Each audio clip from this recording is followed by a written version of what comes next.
Siddu ಜೊನ್ನಲಗಡ್ಡ Jack ಪಾತ್ರವನ್ನು ನಿರ್ವಹಿಸುತ್ತಾರೆ, ಆದರೆ ಅವರ ಅಭಿನಯವು ಅವರ ಹಿಂದಿನ 2 ಚಿತ್ರಗಳಲ್ಲಿ ನಾವು ನೋಡಿದ್ದಕ್ಕೆ ಹೋಲುತ್ತದೆ.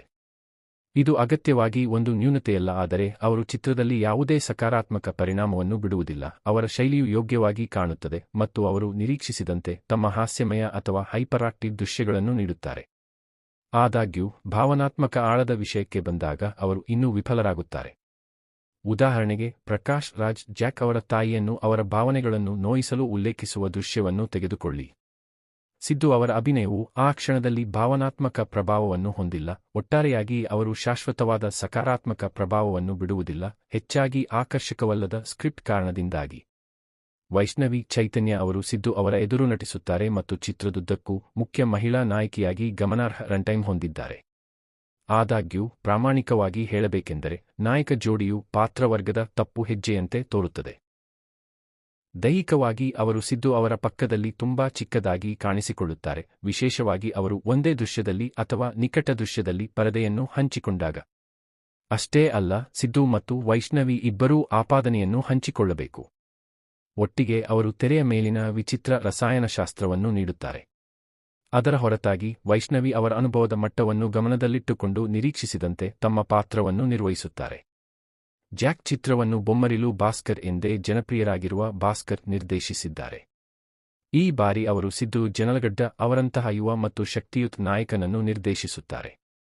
ಆದಾಗ್ಯೂ, ನಾಯಕನು ತನ್ನ ದೇಶವನ್ನು ಉಳಿಸಬೇಕಾದ ಹಳೆಯ ಮತ್ತು ನಿಯಮಿತವಾದ ಏಜೆಂಟ್ ಕಥೆಯನ್ನು ಅವರು ನೀಡಿದ್ದಾರೆ.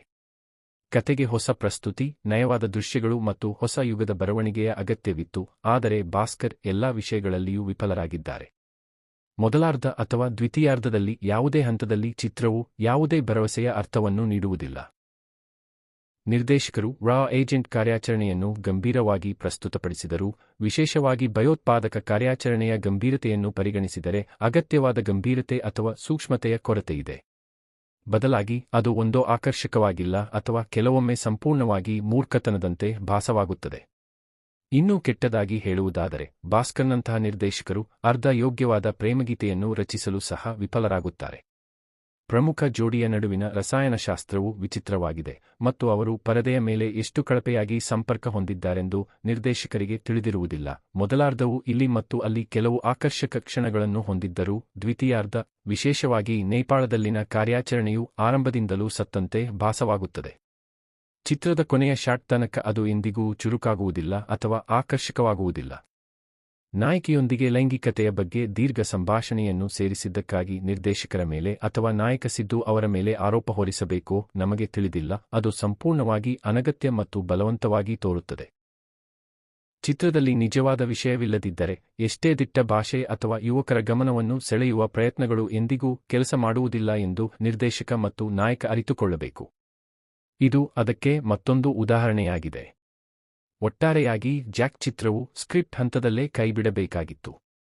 ದುರದೃಷ್ಟವಶಾತ್, ಇದು ಬಹಳ ಕಡಿಮೆ ಶ್ರಮದಿಂದ ದೊಡ್ಡ ಪರದೆಗೆ ಬಂದಿತು. ಇಂತಹ ಮೂವಿಗಾಗಿ ಚಾನಲ್ ಅನ್ನು ಸಬ್ಸ್ಕ್ರೈಬ್ ಮಾಡಿ.